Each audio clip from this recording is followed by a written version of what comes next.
थियो। अब दसैँ तिहार पनि सकियो।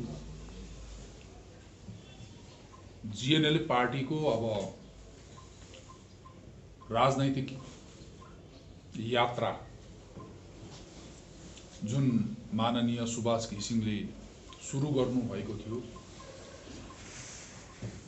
बीचमा अलिकति व्यवधान आएको थियो।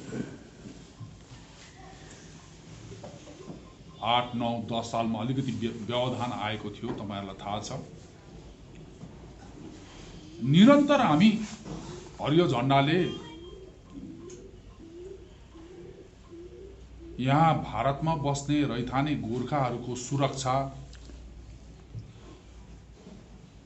हाम्रो अस्तित्वलाई कसरी बलियो बनाउने, यो ठाउँमा हामी कसरी स्वाभिमानलाई जोगाएर बाँच्ने, आत्मसम्मानसित कसरी बाँच्नु पाउने, त्यही लडाई निरन्तर हिँडिरहेको छ।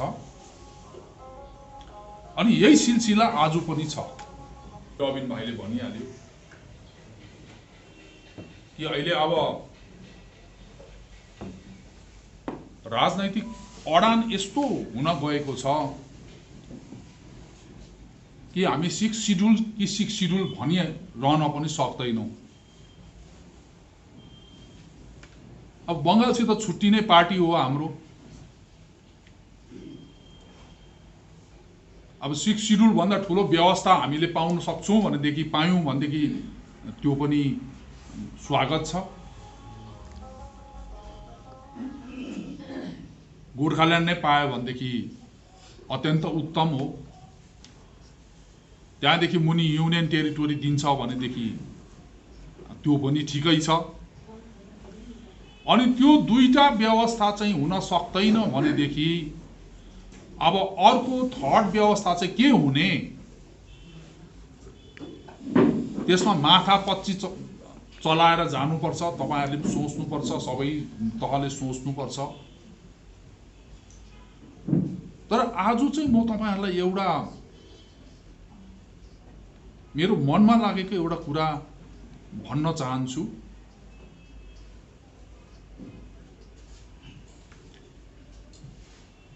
सबै दिदी दिदी भनेर दिदीपट्टि कुद्दै छ, हामीले देखिरहेको छौं है। दार्जिलिङको अहिलेको राजनीतिलाई विश्लेषण गर्दाखेरि पार्टी पाउँदैनौं।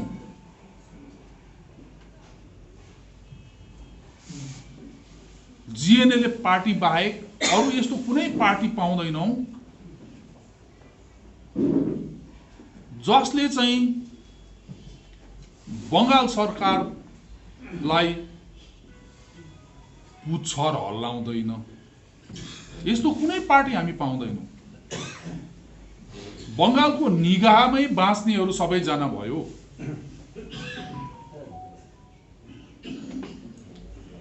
तर बंगालको हिडन एजेन्डा चाहिँ के छ दार्जिलिङले? हिडन एजेन्डा, मुखले त ठुल्ठुलो राम्रो राम्रो कुरा गर्छ होला, तर हिडन एजेन्डा के छ?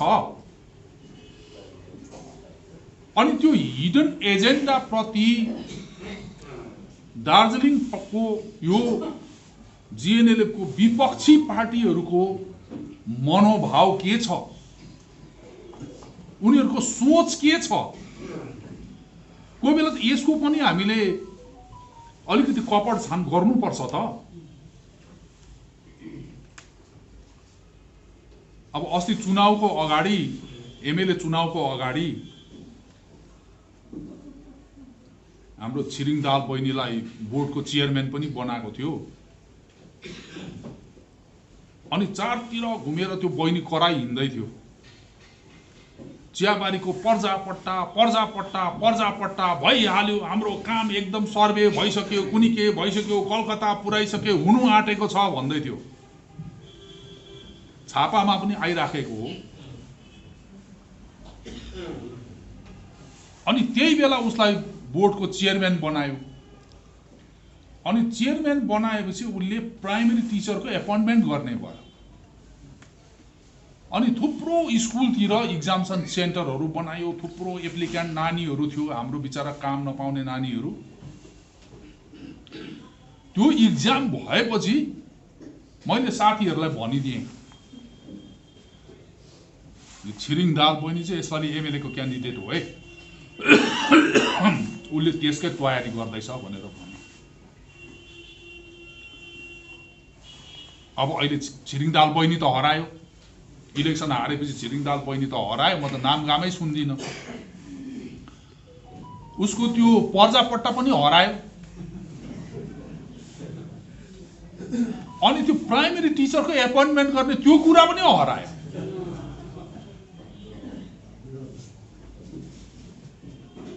अनि यसबाट चाहिँ अब मैले यो के भनेको, छिरिङ दाल बहिनीलाई होच्याउने मनसायले मैले भनेको होइन। पोलिटिकल लिडरहरूको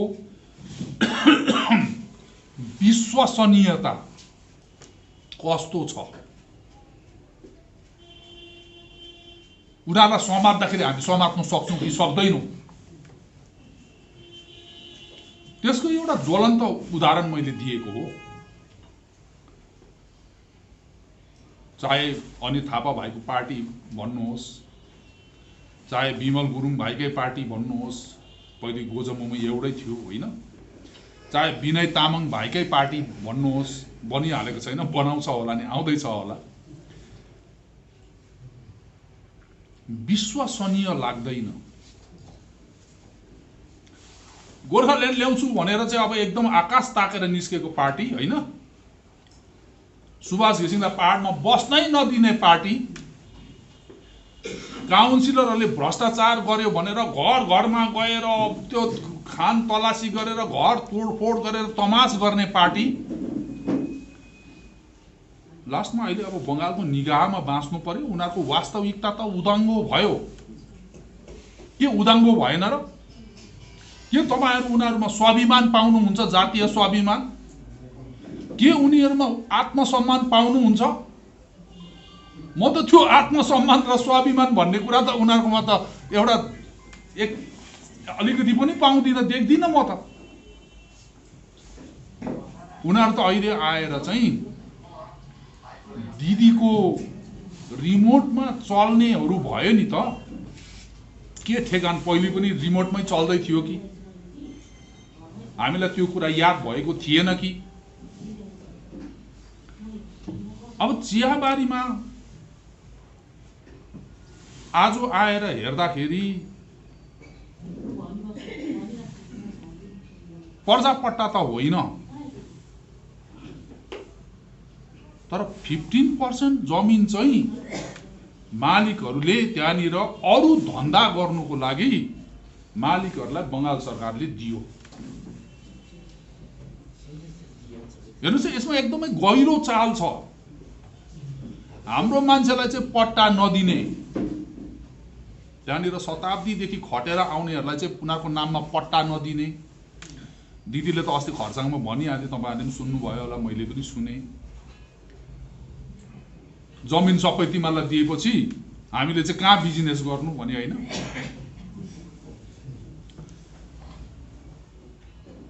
त्यति बेला छोडिया 61 मा त्यति बेला सिलगढी छोडिहाल्यो। दार्जिलिङमा कसैले चाहिँ चुई केही पनि गरेन। 3 हिल सब डिभिजनमा भइहाल्यो भनेर गणेशलाल सुब्बा दाजु पनि चुप लाग्नु भयो, आइबी सर पनि चुप, सबैजना चुप लाग्यो। पायो भाषा पायो भन्यो। तर सिलगढी त 61 मै उडाइदिहाल्यो नि हाम्रो हातबाट। अनि यो अपोजिसन लिडरहरूले के भन्यो, 88 को त्यो डिजिएससी को चुक्ति हुँदाखेरि विमल गुरुङले पछाडि पनि भन्यो, सुभाष घिसिङले सिलगढी बेच्यो, सुभाष घिसिङले जलपाइगुडी बेच्यो भने कि भनेन? 61 को भाषा कानुनमै सिलगढी छैन, त्यति बेलै बाटो तताइसकेको छ। अनि 88 मा त अन्त सिलगढी त हाम्रो हातमा थिएन त। 61 मा जुन डेमोग्राफी थियो सिलगढीको, 88 मा त्यो डेमोग्राफी थिएन। 61 मा त्यो डेमोग्राफी हुँदाखेरि त त्यो सिलगढी हाम्रो आएन भनेदेखि 88 मा आउने त पुरै रहेन। त यो हिडन एजेन्डा बंगालको यसरी बढ्यो। आज आएर म हेर्दैछु, अब त्यो 50% जुन टी गार्डनको भूमि लगेको छ 500 एकरको टी गार्डन छ भने 75 एकर त लगिहाल्यो नि। एकदमै डेन्जर कुरा छ यो, हेर्नुहोस् एकदमै डेन्जर कुरा छ। मान्छेलाई बुझाउनु पर्छ हामीले यो कुरा। अनि अब जलपाइगुडी हेर्नुहोस् तपाईहरुले, त्यहाँको टी गार्डनमा बंगाली छैन, गोर्खाहरू छ, कामतापुरीहरू छ, आदिवासीहरू छ, त्यस्तैहरू मात्रै छ। बंगालीले त चियापत्ती टिप्दैन नि त। अनि टी गार्डनमा पछाडी आउने मान्छे पस्नु पनि पाउँदैन, त्यहाँ वर्करले मात्रै घरबारी पाउँछ। अनि खास मलको जमिनमा चाहिँ उनीहरूले भटाभट किनेर के गरेर यताउति गरेर खास मल चाहिँ उनीहरूले क्याप्चर गर्यो। आज माल बजार हेर्नुहोस्, कम्प्लिटली डोमिनेटेड बाइ बेङ्गली छ। 5-7 घर हाम्रो गोर्खाहरू छ होला त्यहाँनिर दबिएर बसेकोहरू, कम्प्लिटली उनीहरू छ। उनीहरूले जमिन किन्छ खास महलको, पञ्चायत इलाकाको किन्यो, सेटल गर्यो, उनीहरू कागजपत्र पनि छिटै बनिन्छ, उनीहरूले लाइसेन्स पनि छिटै पाउँछ, उनीहरूले गाडी नम्बरहरू पनि एकदम ट्याक्सी नम्बरहरू पनि छिटो पाइहाल्छ, किनभने उनीहरूको च्यानल छ।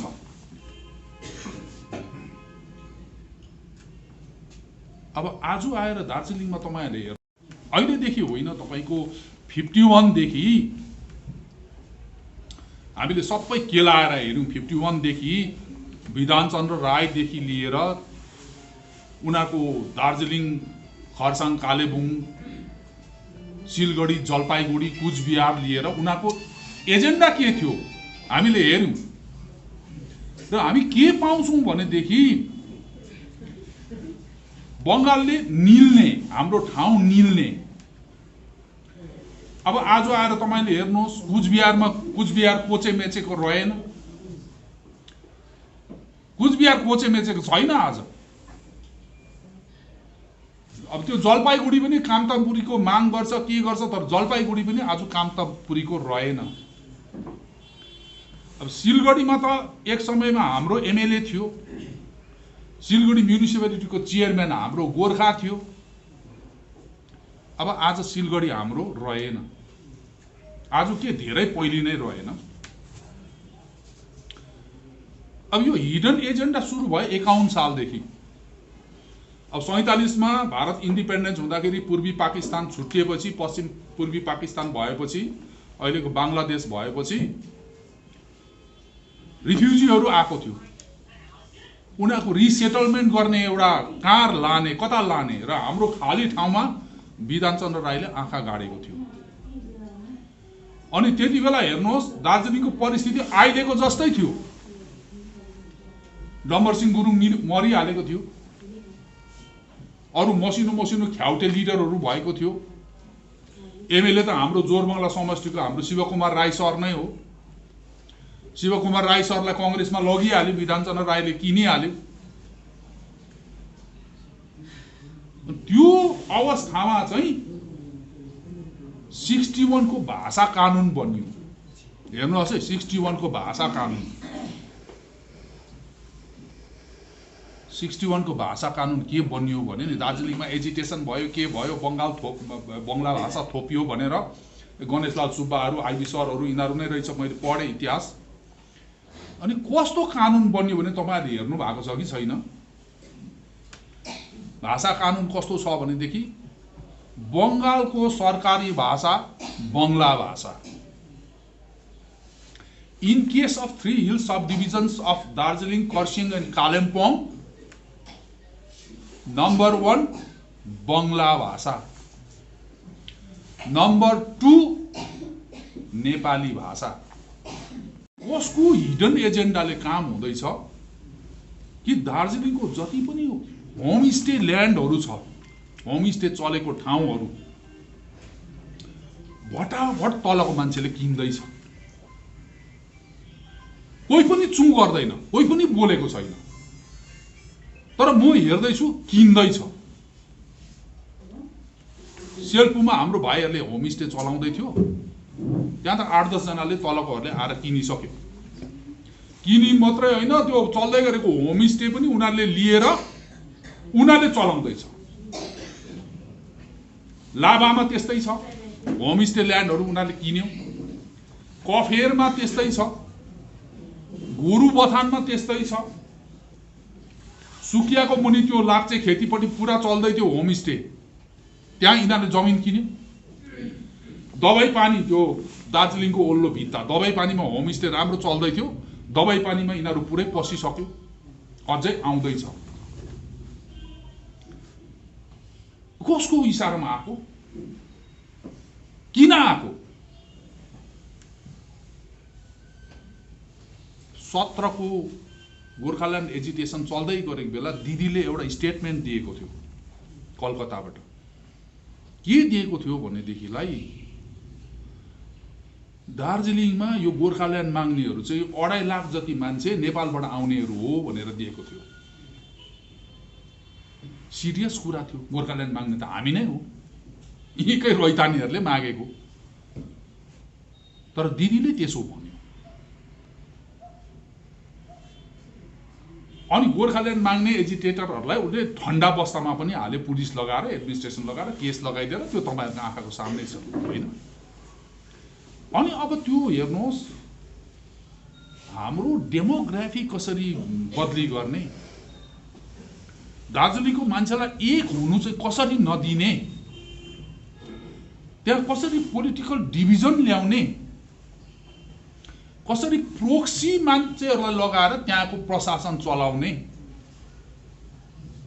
आज कलकत्ताले त्यो लाइनमा काम गर्दैछ। अनि अरू पोलिटिकल लिडरहरू चाहिँ त्यहाँ साँठगाँठ राखेर उनीहरूको प्रोक्सी जस्तो भएर दार्जिलिङ चलाउने उनीहरूले यो निर्णय लिइसकेको छ। बाँचेको पार्टी हामी मात्रै छौँ। हेर्नुहोस् है, तपाईँहरू हुनुहुन्छ, बाँचेको पार्टी हामी मात्रै छौँ। आज म देख्छु यति गम्भीर अवस्था। आजको 10 वर्ष पछाडि हाम्रो यहाँनिर एउटा छुट्टै बङ्गालबाट छुट्टिने कुरा साकार हुनु सकेन भनेदेखिलाई हाम्रो छोरा नातिको पालामा चाहिँ दार्जिलिङ हाम्रो रहँदैन होला भनेर मलाई डर लाग्छ। एकदमै गम्भीरतासित सोच्नुहोस् तपाईहरुले। होमस्टे उनीहरूले चलाउनु थालेपछि मैले चिनेको सेल्पुपट्टि मैले चिनेकोहरूलाई भने त्यहाँ त बडा गम्भीर समय आएछ त। भोलिको दिनमा चाहिँ के हुन्छ भनेदेखि होमस्टेको बुकिङ सबै उनीहरुलाई हुन्छ। तल कलकत्तासित उनीहरुको अब त्यो च्यानल छ, उनीहरुको चिनाजानी छ, उनीहरु त्यहाँ बुकिङ हुन्छ। अनि उनीहरुको जहिले सुकै फुल हाउस चल्छ। उब्रियो भनेदेखि तिमीहरुलाई दिन्छ मान्छे, यति जना उब्रियो तिमीले राख्देऊ न भन्छ। तर त्यसको बदलीमा चाहिँ तिमीहरुलाई पैसा लिन्छ है भोलि पर्सि भनेर मैले भन्थे। कहाँ सर, अहिले नै त्यो त चल्दैछ, हामीलाई त पैसा माग्नु थाले नि भन्। लु हेर्नुहोस् है, टुरिज्म भन्छौ दार्जिलिङमा। होटलहरु हाम्रो भाइ बहिनीहरुले होटल चलाउँदैन। होटलहरु प्राय 2-4 वटा हाम्रो मान्छेको छ, गोर्खाहरुको छ, प्राय तलकै रिलिजमा चलाउँदैछ। 90% होटलहरुको ओनरशिप उनीहरुको छ। ट्याक्सी गाडी भन्नुहुन्छ तपाईहरु, 50% भन्दा बेसीको ओनर सिलगढीको छ। अनि रहेको यो होमस्टे अलिअलि चलाउँदै थियो भाइ बहिनीहरुले। अब त्यहाँ यो सिनेरियो आयो। अनि हाम्रो नानीहरु चाहिँ दुबई जाने, कता जाने, बम्बे जाने, दिल्ली जाने, कलकत्ता जाने हैन, त्यो चेन्नईतिर बेंगलोरतिर गएर काम गर्ने। अब त्यो उमेर डल्लै उता गएर बुढाबुढी भएपछि फर्किने। अनि उनीहरु फर्केर आउँदाखेरि आजको दार्जिलिङ उनीहरुले पाउँदैन। यो अवस्था यस्तो आयो। अब म त मङ्पुमा बस्ने, हेर्नुहोस् अस्ति भर्खर 24 तारिखको दिन एउटा नोटिफिकेसन निस्क्यो सिन्कोनाको। हेर्नुहोस् 26,000 एकड़ जमिन छ सिन्कोनामा। कलकत्ताले त्यो 26,000 एकड़मा राल चुवाकै छ। हाम्रो 900 भन्दा बेसी मन्थली रेटेड इम्प्लोइज थियो।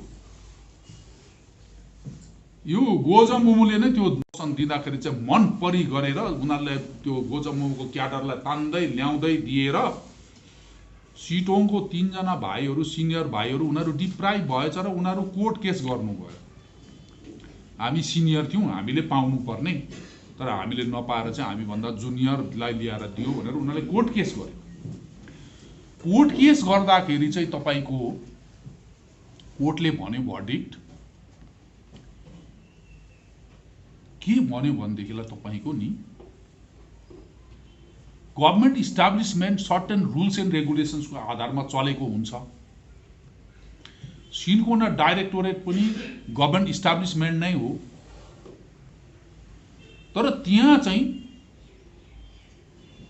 त्यहाँको प्रशासनले जमिनदारले जस्तो चलाएको रहेछ भनेर फर्स्ट त्यो माथि त्यो भर्डिक्ट दियो। अनि मुनि के भन्यो भनेदेखि अबदेखि उसो त्यहाँ कस्तो प्रकारले रिक्रुटमेन्ट गर्ने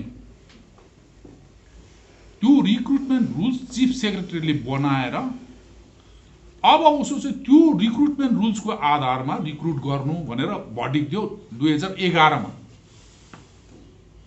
आज 10 वर्ष भयो। म त त्यहाँ यसो ट्रेड युनियन पनि यसो गरी टोपल छु। अनि त्यो भर्डिक्ट आइसकेपछि रिक्रुटमेन्ट बन्द भयो। बन्द भएपछि मैले सिन्कोना डाइरेक्टरसित यसो इन्टरेक्सन गरेर एउटा मोटामोटी रिक्रुटमेन्ट रुल्स बनाउनु लगाएँ। 3 दिन लाग्यो त्यो बनाउनु पनि। 3 दिनै म डाइरेक्टरसित बसेर एउटा रिक्रुटमेन्ट रुल्सको एउटा खाका बनाएर म आफै गएर हाम्रो सिन्कोनाको त्यो फ्लोरिकल्चर डिपार्टमेन्टको मिनिस्टर मैले चिनेकै थियो, उसलाई लगेर त्यो दियोरिकन लु यो तपाईँले यो एप्रुभ गरिदिनुहोस् र यसको आधारमा रिक्रुट गराइदिनुहोस् भनेर भन्दाखेरि उसले मलाई के भन्यो भनेदेखि छेत्री साहब अब यो सिन्कोना त मेरै अन्डरमा हो, तर यो दार्जिलिङ डिस्ट्रिक्टभित्र पर्छ। अनि दार्जिलिङ चाहिँ पोलिटिकल्ली सेन्सिटिभ एरिया भएकोले गर्दाखेरि अब यो चाहिँ सिएमले हेर्दैछ अहिले, त्यसले गर्दा यो प्रपोजलहरू चाहिँ म सबै सिएमकोमा पठाइदिन्छु, त्यहाँबाट हुन्छ भनेर भन्यो होइन। त्यसको पछाडि एक दिन मैले सिएमलाई पनि भेटेँ, हाम्रो मोहन भाइहरू पनि हुनुहुन्थ्यो, भेटेर मैले यो कुरा गरेँ। अनि सिएमले भने मेरोमा कुनै फाइल आएको छैन तेरो। मैले भने तपाईँकोमा यति तारिक यो फ्लोरिकल्चर डिपार्टमेन्टबाट फाइल आएको छ दिदी, तपाईँकोमा आइपुगेको छैन होला। सेप्टेम्बर 9 तारिकको दिन आएको छ 2018 मा भने मैले होइन। मलाई भन्नुभयो तैँले होम सेक्रेटरीलाई भेट न, चिफ सेक्रेटरीलाई भेट, होम सेक्रेटरीलाई भेट, तिनीहरूसित कुरा गर भन्यो होइन। अब होम सेक्रेटरीलाई भेट्दाखेरि चिफ मिनिस्टरलाई नै भेट भन्छ, चिफ मिनिस्टरलाई भेट भन्दाखेरि होम सेक्रेटरीलाई भेट भन्छ। अब त्यो गोली खेलाको जस्तो यस्तो यस्तो। अनि त्यो त्यतिकै भइरहेको छ। 21 भयो है। त्यो 900 मा आज हार्डली 100 छ होला, 800 जस्तोको रिक्रुटमेन्ट भएको छैन। 57 जना अफिसर थियो, सेन्सन पोस्ट अफिसरको 57 जना, आज हार्डली 10 जना छ होला, रिक्रुटमेन्ट नै हुँदैन। अनि अस्ति 24 तारिकको दिन चाहिँ एउटा नोटिफिकेसन निस्क्यो, हेर्नुहोस् है, यो एकदमै गम्भीर कुरा छ। के नोटिफिकेसन निस्क्यो भने हाम्रो सिन्कोनाको भयो, टी गार्डनको भयो, यो ब्रिटिसरले बनाएको थिति हो। टी गार्डन कसरी चलाउने, त्यहाँ रिक्रुटमेन्ट कसरी गर्ने, सबै ब्रिटिसरहरूले बनाएको हो मोडल। सिन्कोनाको पनि त्यो ब्रिटिसकै टाइममा बनाएकोले गर्दाखेरि जम्मै पावर म्यानेजरलाई दिएको थियो। त्यहाँको जमिन सबै म्यानेजरको अन्डरमा थियो। कसलाई घर दिनुपर्छ कि बारी दिनुपर्छ, कसलाई काम दिनुपर्छ, सबै म्यानेजरले गर्थ्यो होइन। अस्ति 24 तारिक के भनेर आयो भने अब उसो सिन्कोनाको जमिनको कुरा जम्मै डिल गर्छ कसले, एडिसनल चिफ सेक्रेटरीले भनेर चाहिँ एउटा निस्क्यो। अब त्यो निस्किएपछि त्यहाँ सिन्कोनामा अहिले आकाश खसेको जस्तो भएको छ क्या।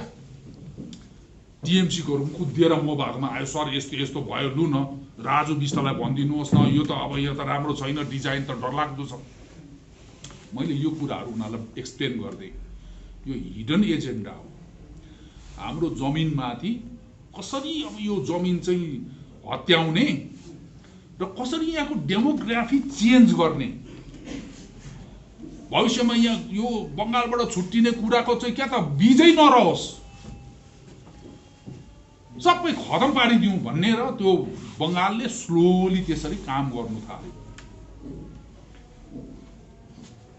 आज बिहान ऊ पनि आइपुगेको थियो मेरोमा, यो प्रजातान्त्रिक पार्टीकोहरू पनि आइपुगेको थियो, लु सर कसो गर्नुपर्ने भनेर। मैले ठिक छ यो विषयमा काम कुरो गर्नुपर्छ, ठिक छ तिमीहरू नहतालिन भनेर सम्झाएर पठाइदिएँ होइन। आकाश खसेको जस्तो त्यहाँ भइरहेको छ अहिले, बुझ्नु भएन? मैले यो प्रिन्ट आउट निकालौँ भने म देखाइ पनि दिन्थेँ।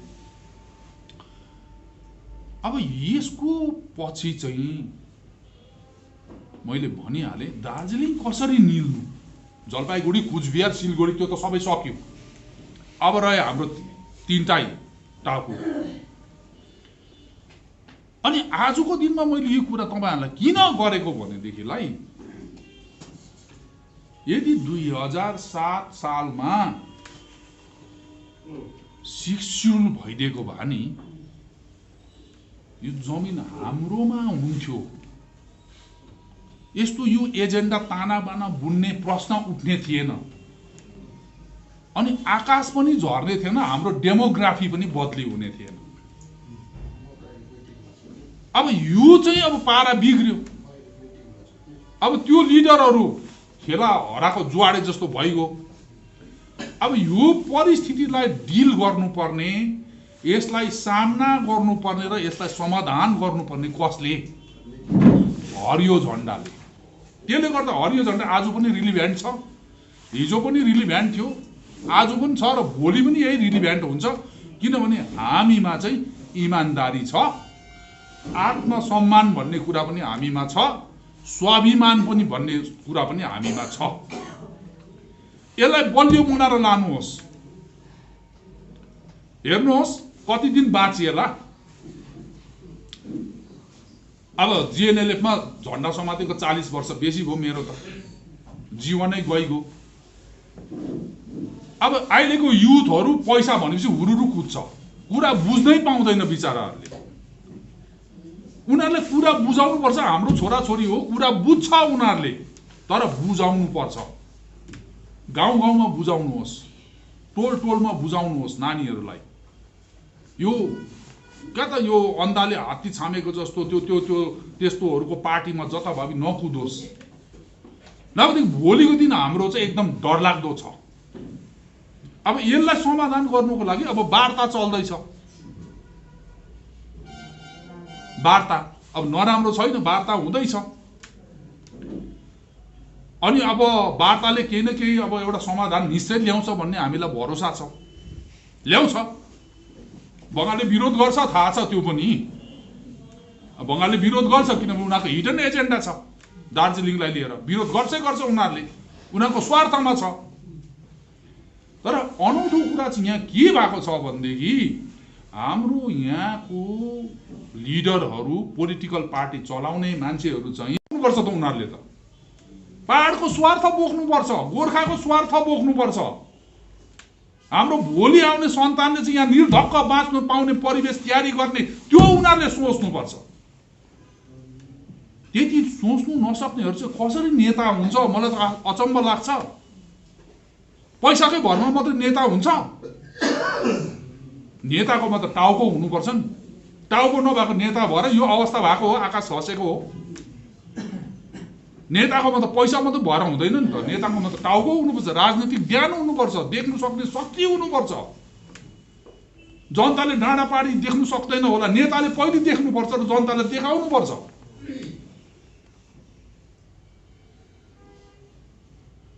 किनभने जनता हो नि त, देखाइदिनुपर्छ। जनतालाई माया गरेको हुनुपर्छ, माया गर्नुपर्छ। आज दार्जिलिङको पोलिटिकल जुन सिनेरियो छ त्यसलाई एनालाइसिस गर्दाखेरि कोही पनि भरोसा लाग्दो पार्टी छैन। यही जिएनएलएफ मात्रै। त्यसले गर्दा जिएनएलएफ बलियो नबनाइकन धरै छैन। गाउँ बस्ती सहर बजार सबतिर हाम्रो पार्टी बलियो हुनुपर्छ। तपाईहरुले काम गर्नुहोस्। इङ्ग्लिसमा भन्छ नि,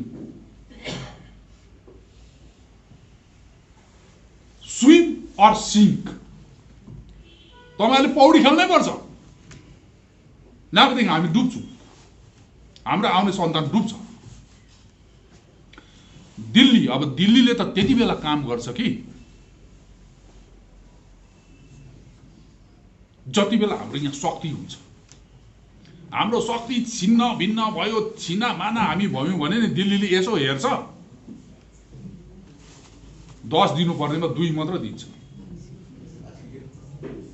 हाम्रो बार्गेनिङ पावर नै कम्ती भएर जान्छ। संगठन शक्ति हाम्रो बलियो भएर गयो भने हामी 10 मा 10 पाउन सक्छौं नि, फुल मार्क्स। अनि यो चाहिँ राजनैतिक काम भन्दा बेसी एउटा पुण्यको काम हो। गोर्खाको अस्तित्व रक्षाको लागि पुण्यको काम, जुन कामको घरेटी सुभाष घिसिङले बनाएर जानुभयो, उनलाई जतिसुकै अपोजिसनले अब त्यो पन्छाए पनि, जतिसुकै उनलाई तुच्छ माने पनि, आज राम्रोसित केलाएर हेर्दाखेरि मलाई त उनलाई त शिरमै बोकेर हिँड्नु जस्तो लाग्छ। डिजेसी एकर्ड भएर आयो, मैले गएर लालकोठीमा गएर घिसिङ साहबलाई भेटेँ।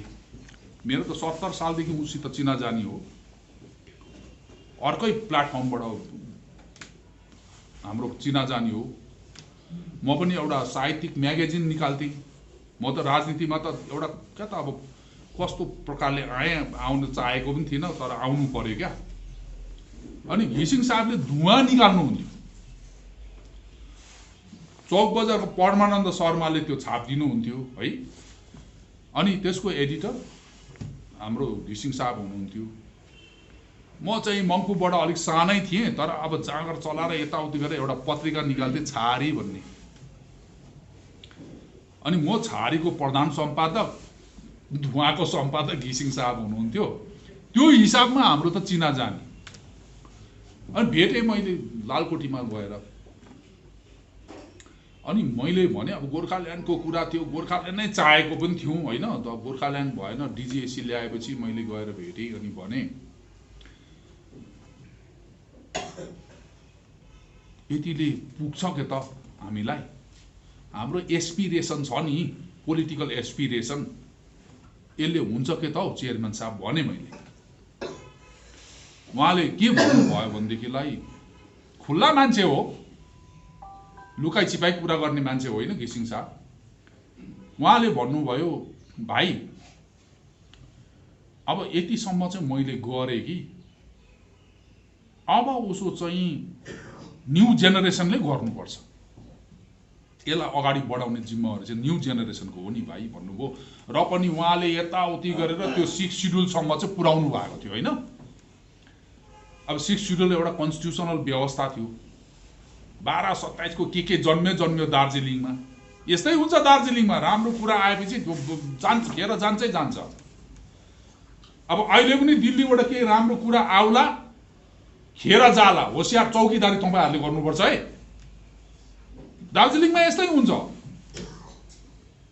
मैले दार्जिलिङको चौक बजारको एउटा मिटिङमा भनेको थिएँ,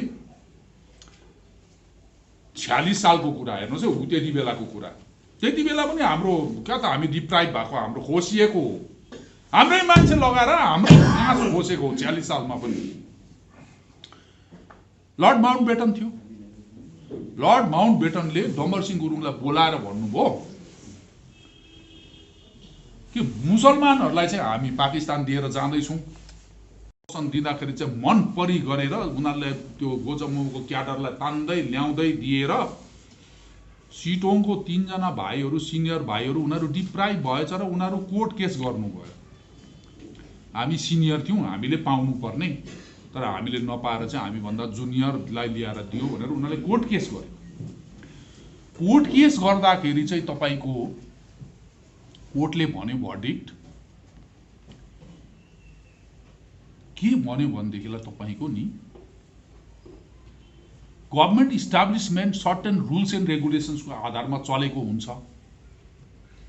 सिन्कोना डाइरेक्टोरेट पनि गभर्नमेन्ट इस्टाब्लिशमेन्ट नै हो, तर त्यहाँ चाहिँ त्यहाँको प्रशासनले जमिनदारले जस्तो चलाएको रहेछ भनेर फर्स्ट त्यो माथि त्यो भर्डिक्ट दियो। अनि मुनि के भन्यो भनेदेखि अबदेखि उसो त्यहाँ कस्तो प्रकारले रिक्रुटमेन्ट गर्ने त्यो रिक्रुटमेन्ट रुल्स चिफ सेक्रेटरीले बनाएर अब उसो चाहिँ त्यो रिक्रुटमेन्ट रुल्सको आधारमा रिक्रुट गर्नु भनेर भर्डिक्ट दियो 2011 मा। आज 10 वर्ष भयो। म त त्यहाँ यसो ट्रेड युनियन पनि यसो गरी टोपल्छु। अनि त्यो भर्डिक्ट आइसकेपछि रिक्रुटमेन्ट बन्द भयो। बन्द भएपछि मैले सिन्कोना डाइरेक्टरसित यसो इन्टरेक्सन गरेर एउटा मोटामोटी रिक्रुटमेन्ट रुल्स बनाउनु लगाएँ। 3 दिन लाग्यो त्यो बनाउनु पनि। 3 दिनै म डाइरेक्टरसित बसेर एउटा रिक्रुटमेन्ट रुल्सको एउटा खाका बनाएर म आफै गएर हाम्रो सिन्कोनाको त्यो फ्लोरिकल्चर डिपार्टमेन्टको मिनिस्टर मैले चिनेकै थियो, उसलाई लगेर त्यो दियोरिकन लु यो तपाईले यो एप्रुभ गरिदिनुहोस् र यसको आधारमा रिक्रुट गराइदिनुहोस् भनेर भन्दाखेरि उसले मलाई के भन्यो भनेदेखि छेत्री साहब अब यो सिन्कोना त मेरै अन्डरमा हो, तर यो दार्जिलिङ डिस्ट्रिक्ट भित्र पर्छ। अनि दार्जिलिङ चाहिँ पोलिटिकल्ली सेन्सिटिभ एरिया भएकोले गर्दाखेरि अब यो चाहिँ सीएमले हेर्दैछ अहिले, त्यसले गर्दा यो प्रपोजलहरु चाहिँ म सबै सीएम कोमा पठाइदिन्छु, त्यहाँबाट हुन्छ भनेर भन्यो हैन। त्यसको पछाडी एक दिन मैले सीएम लाई पनि भेटे, हाम्रो मोहन भाइहरु पनि हुनुहुन्थ्यो, भेटेर मैले यो कुरा गरे। अनि सीएम ले भने मेरोमा कुनै फाइल आएको छैन तेरो। मैले भने तपाईकोमा यति तारिक यो फ्लोरिकल्चर डिपार्टमेन्टबाट फाइल आएको छ दिदी, तपाईकोमा आइपुगेको छैन होला। हाम्रो भाग्य चाहिँ नि यसरी हाम्रैहरूले लुचिदिन्छ। अब आज यो रणबुल्ल बाटो अल्मलाको मान्छे जस्तो भएको छ यो विमल गुरुङहरु। आपाले त भनेकै थियो नि जंगलमा त्यो कम्पास हराएको जस्तो हुन्छ है भोलि पर्सि भनेको थियो। त्यसको अवस्था त्यस्तै छ, कुहिरो भित्रको काठ। लु हेर्नुहोस् न, पाहाडे अब त्यस्तै हो नि त। लिडर त सोच विचार गरेर बनाउनु पर्छ नि त। लिडर त खेलाची होइन त। लिडरमा त राजनैतिक ज्ञान हुनुपर्छ। राजनैतिक ज्ञान बिना लिडर हुन्छ? पैसा मात्र भएर लिडर हुन्छ? अब आज अजय भाइ निस्किएको छ हेर्नुहोस् है। म नराम्रो भन्दिनँ अजय भाइलाई, राम्रो मान्छे हो, तर ऊ पोलिटिशियन होइन। पोलिटिशियन अब अरे झाँक्री पनि त कामेपछि त उसले त दोखाना ल्याउनु पर्यो नि त झाँक्रीले, नभए कसरी झाँक्री हुन्छ? अब यो झाँक्रीहरु चाहिँ कामदैन नि। अनि नकाम्नेले जोखाना ल्याउँछ? ल्याउँदैन त। पोलिटिकल खेलै बुझ्दैन।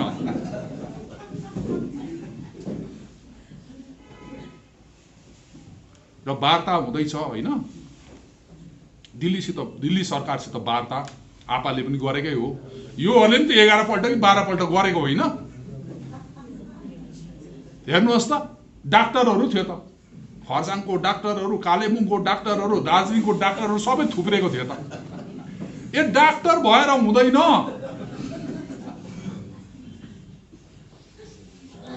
राजनीतिको कुशल खेलाडी हुनुपर्छ, राजनीति जान्ने मान्छे हुनुपर्छ। पोलिटिकल चेयर हो, डाक्टर बसेर हुँदैन। पोलिटिकल चेयरमा चाहिँ पोलिटिक्स जान्ने मान्छे नै बस्नुपर्छ।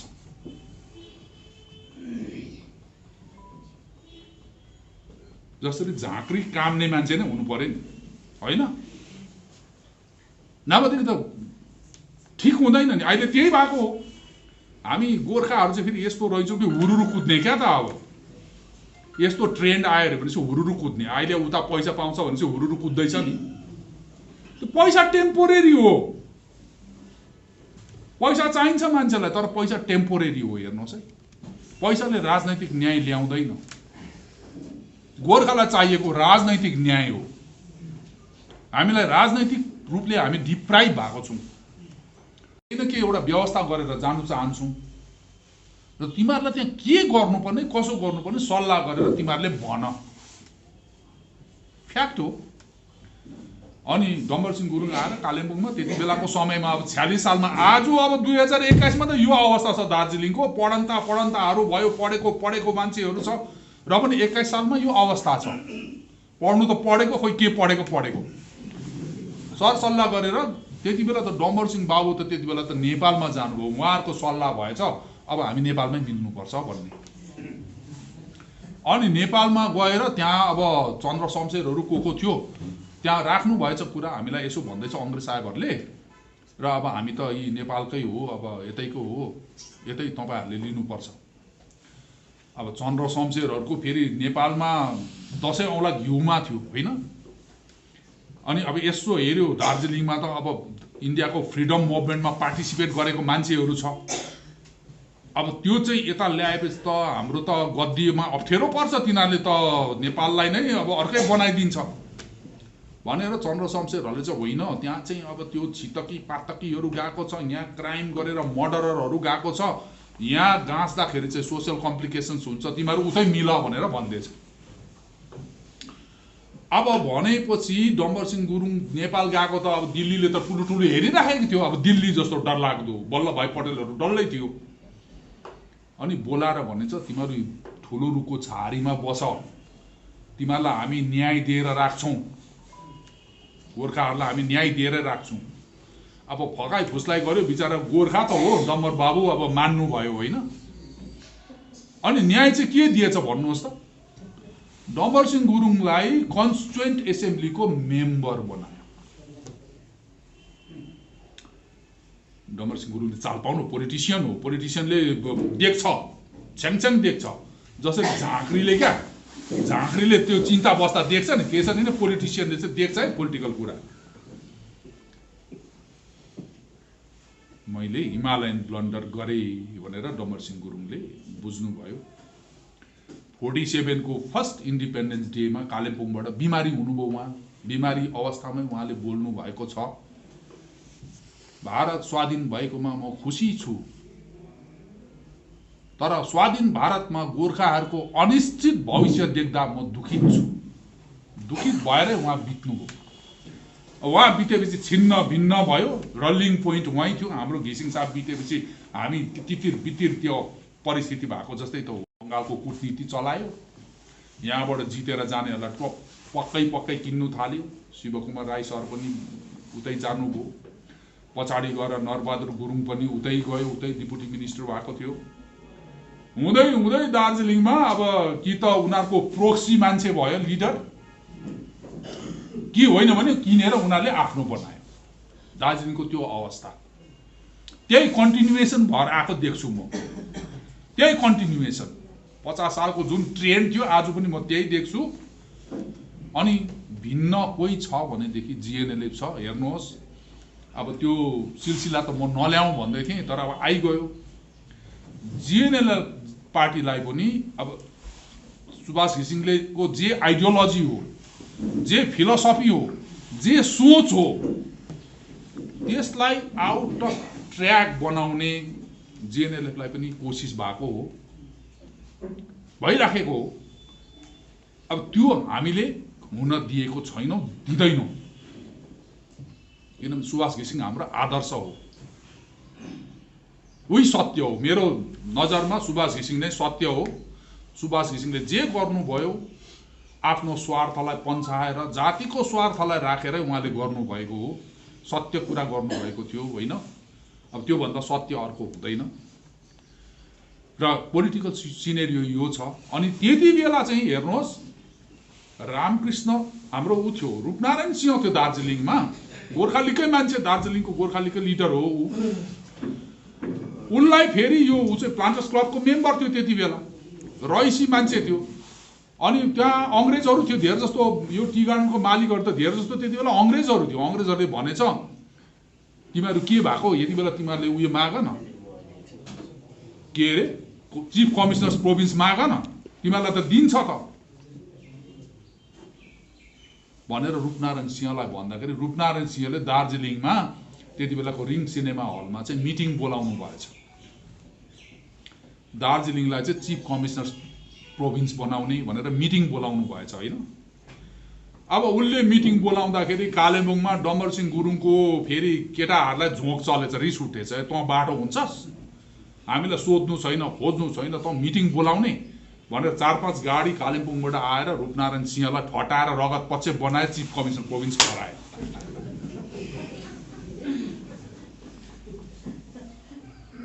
हेर्नु, हाम्रो भाग्य चाहिँ नि यसरी हाम्रैहरूले लुचिदिन्छ। अब आज यो रणभुल्ल बाटो अल्मलाको मान्छे जस्तो भएको छ यो विमल गुरुङहरू। आपाले त भनेकै थियो नि जङ्गलमा त्यो कम्पास हराएको जस्तो हुन्छ है भोलि पर्सि भनेको थियो। त्यसको अवस्था त्यस्तै छ, कुहिरो भित्रको काठ। लु हेर्नुहोस् न, पहाडे अब त्यस्तै हो नि त। लिडर त सोच विचार गरेर बनाउनु पर्छ नि त। लिडर त खेलाची होइन त। लिडरमा त राजनैतिक ज्ञान हुनुपर्छ। राजनैतिक ज्ञान बिना लिडर हुन्छ? पैसा मात्रै भएर लिडर हुन्छ? अब आज अजय भाइ निस्किएको छ, हेर्नुहोस् है। म नराम्रो भन्दिनँ अजय भाइलाई, राम्रो मान्छे हो, तर ऊ पोलिटिसियन होइन। पोलिटिसियन अब अरे झाँक्री पनि त कामेपछि त उसले त दोखाना ल्याउनु पर्यो नि त। झाँक्रीले नाम कसरी झाँक्री हुन्छ? अब यो झाँक्रीहरू चाहिँ काम्दैन नि। अनि नकाम्नेले जोखाना ल्याउँछ? ल्याउँदैन त। पोलिटिकल खेलै बुझ्दैन।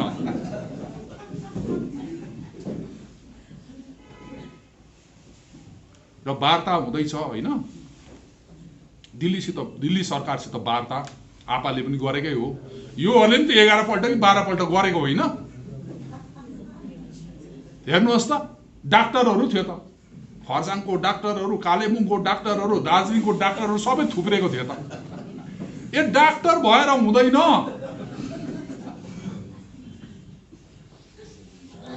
राजनीतिको कुशल खेलाडी हुनुपर्छ, राजनीति जान्ने मान्छे हुनुपर्छ।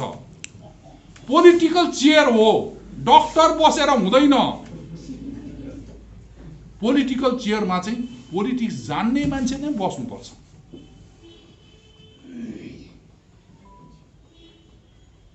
जसरी झाँक्री काम्ने मान्छे नै हुनु पर्यो नि, होइन? नभएदेखि त ठिक हुँदैन नि। अहिले त्यही भएको हो। हामी गोर्खाहरू चाहिँ फेरि यस्तो रहेछौँ कि हुरुरु कुद्ने क्या त। अब यस्तो ट्रेन्ड आयो भनेपछि हुरुरु कुद्ने। अहिले उता पैसा पाउँछ भनेपछि हुरुरु कुद्दैछ नि। त्यो पैसा टेम्पोरेरी हो। पैसा चाहिन्छ मान्छेलाई, तर पैसा टेम्पोरेरी हो। हेर्नुहोस् है, पैसाले राजनैतिक न्याय ल्याउँदैन। गोर्खालाई चाहिएको राजनैतिक न्याय हो। हामीलाई राजनैतिक रूपले हामी डिप्राइभ भएको छौँ। भविष्य सुरक्षित हुन्छ भन्नु खातिर उसलाई हामीले बलियो बनाउनु, हरियो झन्डा बलियो बनाउनु। अप्ठ्यारोहरू छ, मलाई पनि अप्ठ्यारो छ, तपाईँलाई पनि अप्ठ्यारो छ। अप्ठ्यारो त यत्तिकै हो, तर अप्ठ्यारो पन्छाएर पनि जातिको लागि हामीले सोचौँ। हामी यो पहाडमा जहाँ चाहिँ हाम्रो पिता पुर्खाको चिहान छ, बाजे पनि यहीँ गाडेको छौँ, बराजु पनि यहीँ छ, अब आमा बाउ पनि यहीँ छ होला, हामी पनि यहीँ गाडिन्छौँ। यो ठाउँ हाम्रै किपट भएर बसोस्। यो ठाउँलाई चाहिँ कलकत्ताको यो दुरवी सन्धि सकुनी जालले अर्को सिलगढी नबनाओस्, अर्को कुचबिहार नबनाओस्। यो कुरा तपाईँहरूले सोचिदिनुहोस्, सबैलाई यो कुरा सम्झाइदिनुहोस्। नत्र भने भोलिको दिन चाहिँ हामी चाहिँ दिल्लीबाट हुन्छ हाम्रो सन्तान। तपाईँहरूलाई यही कुरा भन्न म आएको हो। अब तपाईँहरूले, मलाई आशा गर्छु तपाईँहरू अब आफ्नो इलाकामा सबैले बुझ्छ, किनभने हामी गोर्खा हो। हामी गोर्खा हो। जस्तै भए पनि हामी माछा खाने जस्तो हुनु सक्दैन, धोती लाउनु सकिँदैन, होइन? सकिँदैन नि। त्यसले गर्दाखेरि हाम्रो आफ्नो आफ्नो नाक बचाउँ, हाम्रो आफ्नो आफ्नो साख बचाउँ, हाम्रो आउने नानीहरूको भविष्य सुरक्षित गरिदिउँ। यही भन्दै पछाडि फेरि अरू कुराहरू भनौँ होला। आज त मेरो घाँटी पनि दुख्दै थियो कि हो, म क्या घाँटी दुखेपछि बोल्नु साह्रो पर्छ। र पनि आज चाहिँ मैले तपाईँहरूलाई पोलिटिकल भाषण भन्दा पनि बुझाउने कुरा मात्रै गरेको। बुझाउने कुरा, यही कुरा तपाईँहरूले बुझ्नु भएकै छ। फेरि मैले त बुझाएँ भन्दा पनि मैले त अब तपाईँहरूलाई त यो जस्ट एउटा क्या त क्यासेट एउटा फेरि लगाइदिएको मात्रै हो, पुरानो त्यही कुरा लगाइदिएको हो होइन। किनभने बेला बेलामा रिन्यू गर्दै गर्नुपर्छ, नभए एक्सपायर हुन्छ। यही कुरा भन्दै तपाईँहरू आइदिनु भयो होइन। जागो बसिदिनुहोस्, चनाखो बसिदिनुहोस्, सङ्गठनलाई अब बचाउदिनुहोस्। सङ्गठन यो बाँच्यो भने मात्रै जाति बाँच्छ, नत्र भनेदेखि त म त जातिको त अवस्था त गम्भीर देख्छु। नकाम्ने झाँक्रीहरू मात्रै छ त अब अन्त होइन, नकाम्ने अन्त जोखाना खुट्याउनेहरू नै छैन। पैसाको पछाडि कुद्नेहरू मात्रै भयो, पैसै कमाउनेहरू मात्रै भयो। लाज पनि लाग्छ, कसैले त केमा राख्यो अरे पैसा, सिन्टेक्समा राख्यो अरे भन्नेहरू पनि छ। कुनै हो कि होइन, कसो हो के हो। अनि अब जाति चाहिँ कसले बचाउने, यही हरियो झन्डा। यही कुरा भन्दै मेरो 2 कुरा यतिमै म समाप्त गर्छु। जय गोर्खा।